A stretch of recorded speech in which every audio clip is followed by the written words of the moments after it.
Around a year ago, I was introduced to this magical, eerie, fascinating activity that got me so committed, so engaged, utterly and completely unavailable for anything else that I had in my life during such time. An activity called a job. Like many good artists trying to make it in a new, very expensive city, I got a job as a barista and I stuck to it for many, many months. And sticking to it is a thing that none of my art projects in the past have ever even heard of because, again, like many good artists, I am just really bad at getting projects done. I give up, I quit, I come up with excuses, and I get terrified by the thought of going back to a project after a long, unnecessary break.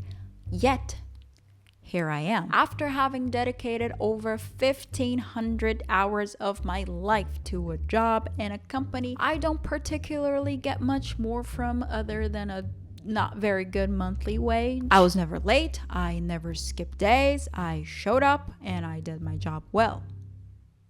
Now, how the hell did I do that, and how can I apply some of that energy into making some more art? This video will be my attempt to reverse engineer my job and try to find the work recipe that got me to finally commit to something long-term for the very first time ever. I gotta tell you, I never had a very good work ethic when it comes to my art. I slack so much and so easily that for a long time I seriously questioned if I was even cut out for this. Self-doubt leads to negligence, leads to avoidance, and next thing you know, it's been a year and a half since you've started that 365 Instagram challenge, but never got past month 3. But now, I have experience. I have evidence that I'm not broken, I can commit. I have now become a professional in the way described by Steven Pressfield in The War of Art. I am someone who shows up and does their work and doesn't let any silly little thing get in their way. It's a great book. The author presents this idea that once you look at your work through these lenses, you kind of already have everything that you need to be a pro. And it's not only possible, but essential that you channel that and apply it to your art if you really want to commit to it. So I analyzed my job under such lenses, and I'll be sharing here some of the major things that I learned about work and about myself during this first job experience ever that I think can be welcomed by creative types to apply to their creative craft.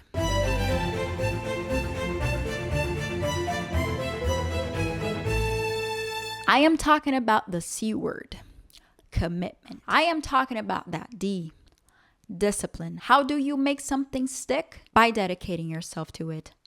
Through thick and thin, whether you feel like it or not. Ask anyone who made it in the creative field and they'll tell you the same thing. All you need to do is show up and start. It's literally that simple.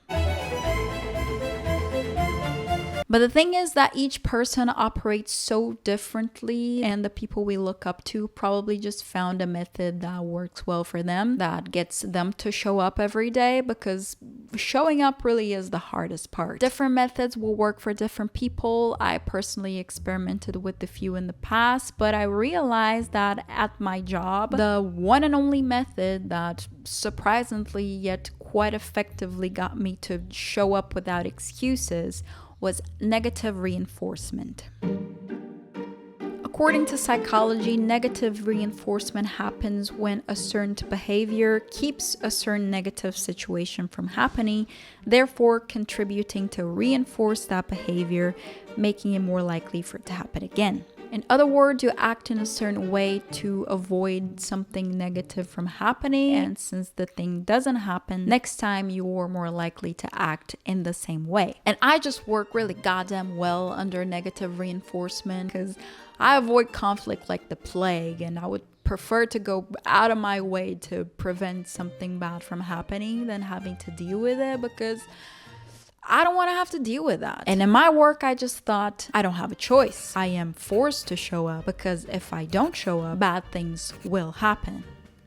So I showed up. And it's actually kind of funny because it wasn't really that bad. If I ever skipped work or showed up late, nothing particularly horrible would immediately happen. I mean, other people did it, it was fine. But my brain just catastrophized it so much, I ended up forcing myself to do it. I mean, yes, negative things would happen. People were expecting me to show up, and if I didn't, I would likely get a warning. I would have to explain myself to my coworkers and my superiors. If it happened multiple times, I would probably get fired, and maybe with time, I would run out of money, and I might even lose everything that I worked so hard to build. But I realized that my brain most times doesn't even see that middle part. It just automatically skips to, if I skip a day, I will lose everything I worked my whole life to build. And I can make that work in my favor. Now, is this healthy behavior? No, it is not. Should I talk to my therapist about it? I most likely should. I'm not saying anyone should think like this. I'm just saying that it worked really well for me.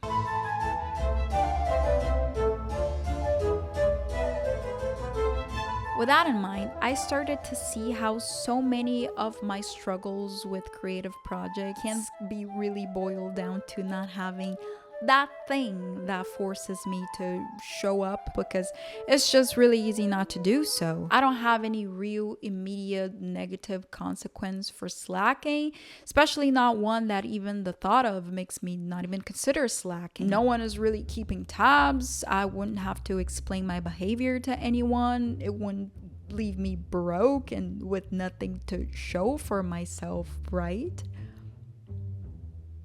Well, it can. And having now the evidence that with these things at stake, I show up, I believe that I can craft a similar environment with similar negative consequences that will happen if I don't sit down and create. So money, or the idea of losing it, surveillance, having someone I would need to explain myself to, responsibility, my slacking would have real consequences for my colleagues, and catastrophic mindset, I will get fired and live on the streets, seem to be the things that did the job for me. So to start out, I'm gonna stick to the same theme. For money, I will be using my absolute favorite accountability app that single-handedly got me to stick to doing yoga every single day for the past 100 days. And I'm gonna set myself a challenge to show up every single day and create things in order to prevent me from losing those incredibly precious bucks that I work my ass off to get. For surveillance, I now have an accountability partner who I email updates and progress to, and would have to explain myself if I ever don't do what I said that I would. And I just hate the thought of having to write emails apologizing or having them think less of me, so I just prefer to do the goddamn work. As for responsibility, this YouTube channel was quite frankly the best tool that I could think of. I want to use this channel to document my art journey, have a place to make art for, and share what I learned in the process. And I'm just gonna pretend like everyone is watching, and that if I slack, everyone will be so disappointed that I am keeping the world from my thoughtful insights and making it a slightly worse place because of it. And the mindset, well, it is real. The stakes are high now. Starting this month, I actually switched to part-time at my job so I could focus on making some more art. So if I slack, I will be broke. I will have nothing to show.